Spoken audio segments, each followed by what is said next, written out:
आगे रुक करते हैं आगरा से। इस वक्त की बड़ी खबर सामने आई। आगरा की जिला जेल का औचक निरीक्षण किया। एसपी और सिटी मजिस्ट्रेट ने निरीक्षण किया है। जेल में कुछ भी आपत्तिजनक हालत हुई नहीं मिला है, ये इस वक्त की बड़ी खबर मिल रही है। आगरा के जिला जेल का औचक निरीक्षण किया गया। एसपी और सिटी मजिस्ट्रेट पहुंचे निरीक्षण करने के लिए। हालांकि इस दौरान जेल में कुछ भी आपत्तिजनक उन्हें नहीं मिला है। इस बात को देखने के लिए पहुंचे थे कि जेल में किस तरीके से कामकाज हो रही है। एसपी पहुंचे, उनके साथ सिटी मजिस्ट्रेट पहुंचे। जेल का निरीक्षण यहाँ पर किया गया। आगरा की जिला जेल का औचक निरीक्षण। हालांकि इस दौरान एसपी को और सिटी मजिस्ट्रेट को कुछ भी आपत्तिजनक जेल में नहीं मिला है, ये खबर सामने आई है।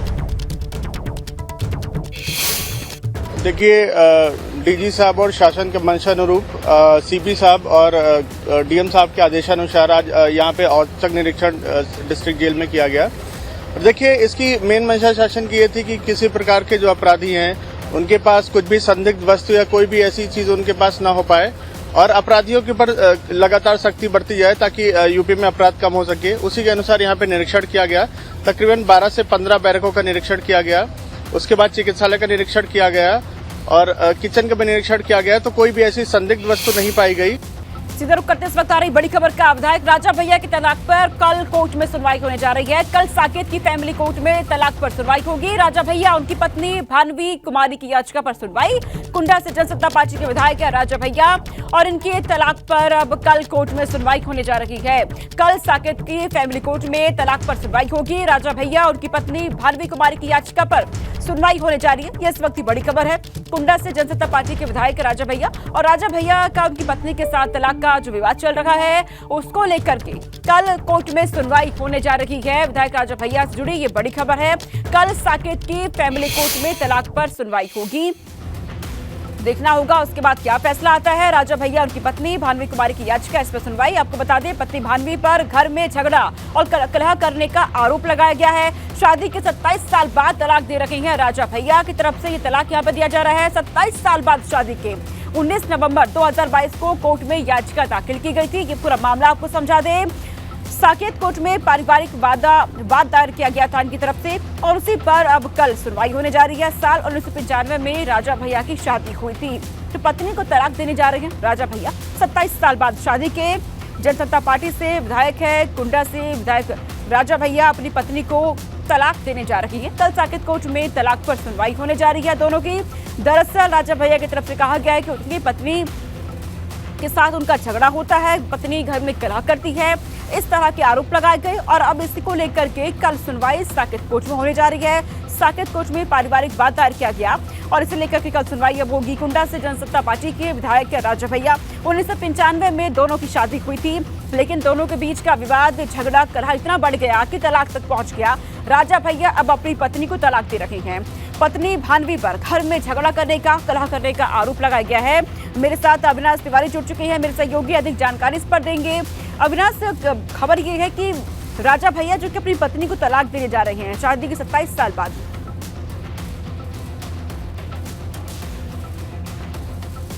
अविनाश, आपको आवाज आ रही है? हेलो अविनाश, खबर है कि राजा भैया अपनी पत्नी को तलाक देने जा रहे हैं। जी बिल्कुल, अगर बात करें जिस तरीके से पारिवारिक मतभेद बढ़ रहे थे, पहले राजा भैया के चचेरे भाई अक्षय प्रताप सिंह और गोपाल जी ठाकुर के ऊपर आरोप लगाया था। उनकी पत्नी भानवी कुमारी ने साफ तौर पे कहा था कि उन्होंने जिस तरीके से पैसे को लेकर के धोखाधड़ी की है, उसके बाद खुद राजा भैया के ऊपर केस दायर किया था। उसके बाद अब राजा भैया ने नोटिस सर्व कर दिया है तलाक का। इस साकेत के न्यायालय में जो है ये सुनवाई होगी और कल जो है इस पर तारीख लगी हुई है। अगर बात करें तो 19/11/2022 को उन्होंने जो है अपना तमाम सारा जो वो पिटीशन है वो फाइल किया था, जिसके बाद उसको न्यायालय ने स्वीकार कर लिया और कल सुनवाई के लिए तैयार हो गया। पारिवारिक न्यायालय में जब भी कोई केस जाता है तो पहले पारिवारिक न्यायालय की कोशिश रहती है कि इसको सुलझा दिया जाए और दोनों जो पति पत्नी के बीच में मतभेद है उसको खत्म करते हुए दोनों के बीच जो तलाक ना हो, ये कोशिश रहती है पारिवारिक न्यायालय की। लेकिन जब ऐसी स्थिति नहीं बन पाती है तब उसके बाद अगर बात करें तो तलाक मंजूर किया जाता है। तो लिहाजा अब राजा भैया ने नोटिस सर्व की है, तो अब आगे देखना होगा कि कोर्ट में किस तरीके से क्या जब कोर्ट की आपसी मशवरा के लिए समझौता के लिए कहा जाएगा तो दोनों तैयार होते हैं या फिर आगे ही तलाक के लिए बढ़ते हैं। अविनाश, क्योंकि राजा भैया ने अपनी पत्नी पर आरोप लगाया कि घर में झगड़ा करती हैं वो, ऐसे में उनकी पत्नी ने क्या कुछ कहा है, उनका पक्ष क्या है इस मामले में? देखिए उनकी पत्नी अब अपना पक्ष कल वकीलों के जरिए रखेंगे, क्योंकि उनकी पत्नी ने भी पहले कहा था कि उनके साथ जो है लगातार अभद्रता की जा रही है और लगातार उनका उत्पीड़न किया जा रहा है। ये कहते हुए पहले भी एक बार केस दायर कर चुकी है राजा भैया के खिलाफ। और इसके साथ साथ अगर बात करें तो उनके भाई, चचेरे भाई जो हैं अक्षय प्रताप सिंह उर्फ गोपाल जी, उनके खिलाफ भी जो है केस दायर किया हुआ था। इसी में राजा भैया ने अब नोटिस सर्व कर दी है। और अब कल कर बात करें तो कल इस पे पारिवारिक न्यायालय में सुनवाई होगी और कल वहां पे भानवी कुमारी अपने वकील के जरिए पक्ष रखेंगी कि उनके साथ किस तरीके से लगातार उत्पीड़न किया जाता था, लगातार शोषण किया जाता था। ये तमाम सारा पक्ष रखेंगे। अविनाश, आप बने रहिए, मैं आपके पास लौटती हूँ। दर्शकों को एक बार बता देते हैं कि आखिरकार ये पूरा मामला क्या है, पूरा विवाद क्या हुआ दोनों के बीच, राजा भैया और उनकी पत्नी भानवी के बीच का विवाद आपको बताते हैं। कल साकेत के फैमिली कोर्ट में मामले की सुनवाई होनी है। राजा भैया की पत्नी भानवी कुमारी ने तलाक की अर्जी यहाँ पर दी है। पिछले कुछ वक्त से दोनों के बीच विवाद चल रहा है। भानवी कुमारी ने राजा भैया के भाई के खिलाफ भी केस किया है। अक्षय प्रताप सिंह के खिलाफ दिल्ली ईओडब्ल्यू में धोखाधड़ी का केस दर्ज कराया गया है। शिकायत में भानवी ने अक्षय पर कंपनी हथियाने का आरोप लगाया। भानवी कुमारी राजघराने से संबंध रखती है। बस्ती राजा के छोटे पुत्र कुंवर रवि प्रताप सिंह की तीसरी बेटी हैं। राजा भैया और भानवी कुमारी के 2 बेटे और 2 बेटियां हैं। दोनों बेटे का नाम आपको बता दें शिवराज और ब्रिजराज है। वहीं दोनों बेटियों का नाम राघवी और ब्रिजेश्वरी है। राजा भैया और भानवी कुमारी 2 साल से अलग रहते हैं। 25 साल दोनों की शादी को हो चुकी है। 1995 में इनकी शादी हुई थी, लेकिन अब जाकर के राजा भैया अपनी पत्नी से तलाक लेने जा रहे हैं। राजा भैया का कहना है कि उनकी पत्नी घर में झगड़ा करती है, यही वजह है कि उनसे वो तलाक लेना चाहते हैं। भानवी कुमारी जो कि राजघराने से संबंध रखती है, उनकी तरफ से भी तमाम आरोप लगाए गए हैं, न सिर्फ राजा भैया पे बल्कि उनके भाई अक्षय प्रताप सिंह के खिलाफ दिल्ली ईओडब्ल्यू में धोखाधड़ी का केस दर्ज करवाया गया है। शिकायत में भानवी ने अक्षय को लेकर के कहा है कि कंपनी हथियाने की कोशिश उनकी तरफ से की गई है। अविनाश ने पूरी जानकारी हमें दी इस खबर पर। अविनाश, आपका बहुत शुक्रिया हमारे साथ जुड़ने के लिए। आगे रुक करते हैं, इस बीच एक बड़ी खबर सामने आ रही है। यूपी के जेलों में बंद माफियाओं की मनमानी के खिलाफ नया प्लान तैयार हो चुका है। यूपी की 10 जेलों का दौरा करेगी नई गठित टीम। डीजे जेल ने 5 तेज तर्रार आईपीएस अफसरों को इसकी जिम्मेदारी दी है। आईपीएस अधिकारियों की पूरी टीम यूपी के जेलों का निरीक्षण करेगी। 12 अप्रैल को दोपहर तक निरीक्षण रिपोर्ट देने के लिए भी कह दिया गया है। तो अब यहाँ पर डीजे जेल ने 5 तेज तर्रार आईपीएस अफसरों को इसकी जिम्मेदारी दी है। यूपी की 10 जेलों का दौरा ये टीम करने वाली है। नई टीम का गठन यहाँ पर कर दिया गया है।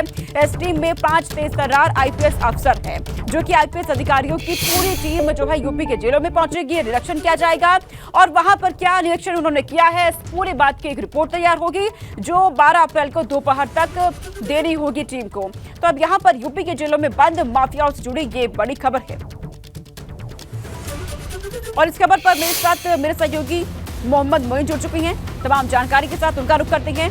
मोइन, यहाँ पे खबर मिल रही है कि जेल में अब जितने भी माफिया है सभी पर शिकंजा कसा जाएगा। इसके लिए नई टीम गठित की गई है। किस तरीके से प्लानिंग की गई है?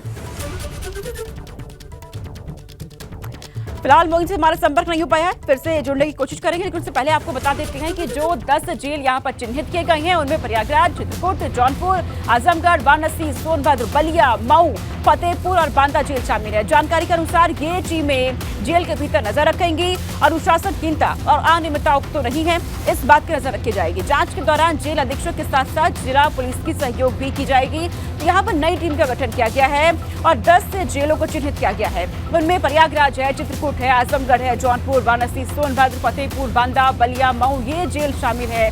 यहाँ पर ये टीम नजर रखने वाली है कि जेल के अंदर कहीं अनुशासनहीनता तो नहीं चल रही है।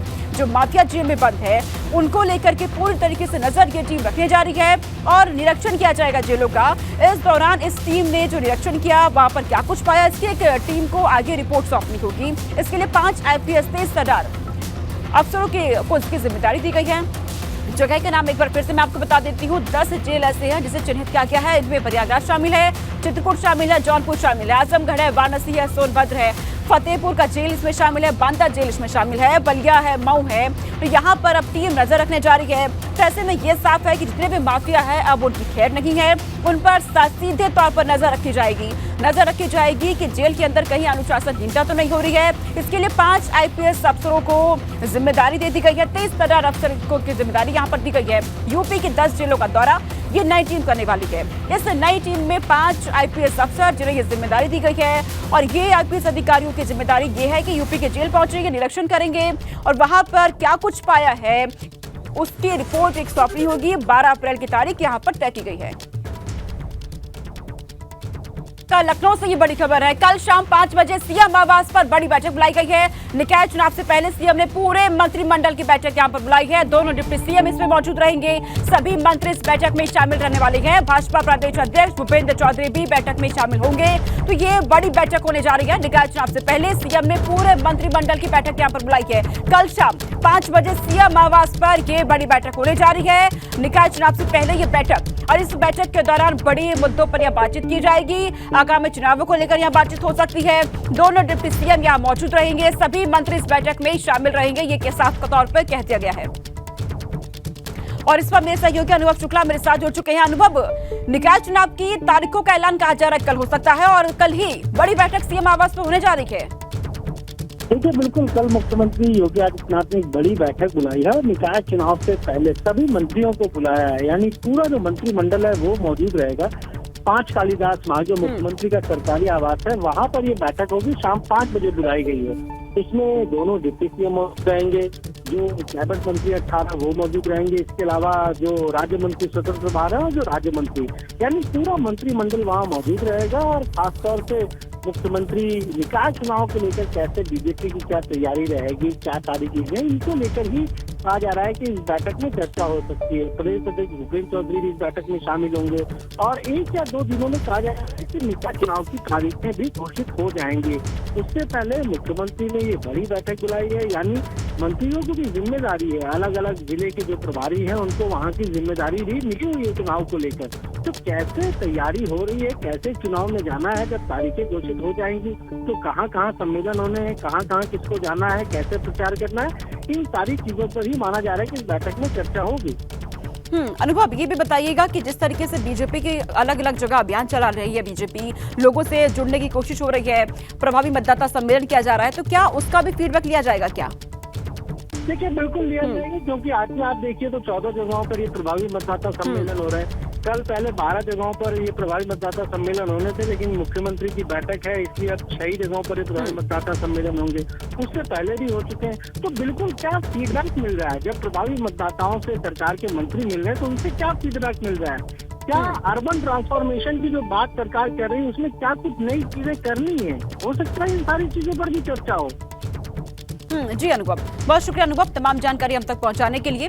तो यूपी में कल बड़ी बैठक होने जा रही है। सीएम आवास पर यह बैठक रखी गई है। दोनों डिप्टी सीएम यहां पर रहेंगे। सभी मंत्री इस बैठक में शामिल होंगे। भाजपा प्रदेश अध्यक्ष भूपेंद्र चौधरी इस बैठक में रहने वाले हैं। सीएम आवास पर कल शाम ये बैठक होने वाली है, क्योंकि अब कहा जा रहा है कि तारीखों का ऐलान भी कल ही हो सकता है और ये बैठक, बड़ी बैठक कल होने जा रही है। और इस बीच बड़ी खबर मिल रही है कि यूपी में निकाय चुनाव की तारीखों का ऐलान कल संभव है। आज नगर विकास विभाग फाइनल लिस्ट अपलोड कर सकता है। राज्य निर्वाचन आयोग को आज अंतिम अधिसूचना भेजी जा सकती है।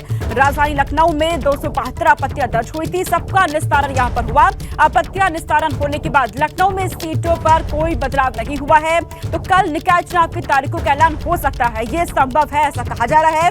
लगातार इंतजार था सभी राजनीतिक दलों को कि तारीखों का ऐलान कब होगा। ये इस वक्त की बड़ा अपडेट है कि यूपी में निकाय चुनाव की तारीखों का ऐलान कल संभव है। आज नगर विकास विभाग फाइनल लिस्ट अपलोड कर सकता है। इसके बाद राज्य निर्वाचन आयोग को अंतिम अधिसूचना भेजी जा सकती है। बात राजधानी लखनऊ की जाए तो 275 आपत्तियां यहां दर्ज हुई थी। सभी का निस्तारण हो चुका है और अब ये उम्मीद है कि कल तारीखों का ऐलान यहां पर हो जाएगा। निकाय चुनाव को लेकर के सभी पार्टियां अपने अपने बल पर पूरी तैयारियां कर रही है। मंथन किए जा रहे, लगातार बैठकों का दौर चल रहा है, अलग अलग जगह पहुंच रही है। आम जनता से जुड़ने की हर एक पार्टी यहां पर कोशिश कर रही है। बड़े बड़े कार्यक्रम किए जा रहे हैं और इस सब के बीच अब यूपी में निकाय चुनाव की तारीखों का ऐलान कल संभव है। ये इस वक्त बड़ी खबर सामने आ रही है। इससे पहले अब सीएम योगी आदित्यनाथ भी कल बैठक करने जा रही हैं। शाम 5 बजे उनके आवास पर बैठक होने जा रही है। निकाय चुनाव को लेकर के ये बैठक हो सकती है। वहां पर तमाम मुद्दों को लेकर बातचीत हो सकती है। वहीं निकाय की तैयारी को लेकर के भाजपा यूपी अध्यक्ष ने क्या कुछ कहा है, आपको सुनाते हैं। हमारे साथ बीजेपी प्रदेश अध्यक्ष भूपेंद्र चौधरी जी, उनसे जानेंगे कि प्रभावी मतदाता सम्मेलन करने की आखिर बीजेपी को जरूरत क्यों पड़ी। सर, ये निकाय चुनाव की घोषणा कहा जा रहा है 1 या 2 दिन में, सोमवार या मंगलवार को हो सकती है। बीजेपी प्रभावी मतदाता सम्मेलन कर रही, तमाम मंत्री जा रहे हैं, अलग अलग जगहों पर सम्मेलन कर रहे हैं, आखिर इसकी जरूरत क्यों आ गई? भारतीय जनता पार्टी का संगठन हमेशा हमारे सभी कार्यकर्ता, सभी माननीय मंत्री गण, माननीय मुख्यमंत्री जी, माननीय प्रधानमंत्री जी अपने विषयों को लेकर लगातार जनता के संपर्क में रहते हैं। हम अपनी बात, अपनी सरकार का रिपोर्ट कार्ड जनता के बीच में रखते हैं। लगातार हम जो काम हम लोगों ने किए हैं वो काम हमें जो हमारी सरकारों ने किए उन्हें जनता को बताने का तो अधिकार हमारा ही है। कल भी माननीय मुख्यमंत्री जी देवरिया थे, लगातार हैं केशव जी, ब्रजेश पाठक जी, पूरी सरकार हमारी लगातार जनता के बीच में है और हम जो काम हमने किए हैं अपनी उपलब्धि बताने का, अपने कामों की चर्चा करने का अधिकार हमारा है और उसका अधिकार का उपयोग करके हम जनता के बीच में लगातार जनता के बीच में है। जहाँ तक नगर निकाय का चुनाव है हमारी पूरी तैयारी है, हमने संगठन की दृष्टि से पूरी तैयारी की है और जैसे आरक्षण की अंतिम सूचना जारी होगी, अधिसूचना, और आयोग चुनाव की अधिसूचना जारी करेगा, हम लोग अपने जो हमारा चुनाव तक के काम है संगठनात्मक दृष्टि से भी राजनीतिक दृष्टि से भी वो लगातार हम लोग करते रहेंगे। प्रत्याशी चयन की प्रक्रिया क्योंकि बड़ा काम है, बड़ी संख्या में नगर पालिका नगर निगमों के सभासद हैं, नगर पंचायतों के सभासद हैं, लगभग 550 नगर पालिकाओं के चेयरमैन हैं, नगर पंचायतों के 199 नगर पालिकाओं के अध्यक्ष हैं, 17 मेयर हैं, तो बड़ा चुनाव है और उसमें बड़े प्रत्याशी मतलब बड़ी संख्या में पार्टी के अधिकृत प्रत्याशी चुनाव लड़ेंगे। तो हम पूरी तैयारी के साथ जनता के बीच में जाएंगे और मुझे विश्वास है कि हमारी सरकारों ने अब भी हमने जो सरकारों ने नगर निकायों के माध्यम से वहाँ काम किए वो सारे कामों की चर्चा हम लोग कर रहे हैं। जैसे नामांकन शुरू होंगे तो उस निश्चित समय अवधि में हम लोग अपने प्रत्याशी घोषित करके सभासद भी और चेयरमैन मेयर भी घोषित करके जनता के बीच में जाएंगे। तो ये आपने सुना, क्या कहना है बीजेपी प्रदेश भूपेंद्र चौधरी का, साफ तौर पर कह रहे हैं कि निकाय चुनाव को लेकर बीजेपी की जो तैयारी है वो पूरी हो गई है और जैसे ही चुनाव की तारीखों की घोषणा होगी उसके बाद तुरंत ही जो कैंडिडेट हैं, जो उम्मीदवार हैं, उनके नाम की भी पार्टी घोषणा कर देगी। कैमरे जितेन के साथ अनुभव शुक्ला, AP गंगा, लखनऊ।